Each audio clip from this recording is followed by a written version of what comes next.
ختم ہو جائیں گی۔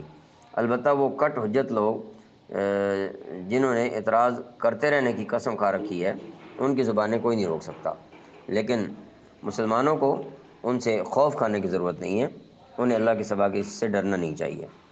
الا الذین ظلموا منہم، البتہ ان میں سے جو لوگ ظلم کے عادی ہیں، یعنی وہ لوگ جو ہیں وہ کبھی خاموش نہیں ہوں گے، وہ کچھ نہ کچھ اعتراضات کرتے ہی رہیں گے۔ فلا تخشوهم واخشونی، سو ان کا کچھ خوف نہ رکھو، ہاں میرا خوف رکھو۔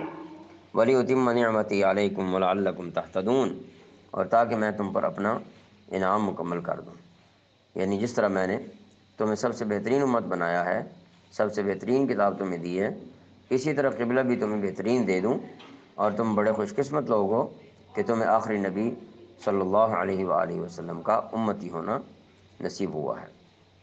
وَلَعَلَّكُمْ تَهْتَدُونَ، اور تاکہ تم ہدایت حاصل کر لو۔ اللہ تعالیٰ عملی توفیق عطا فرمائے۔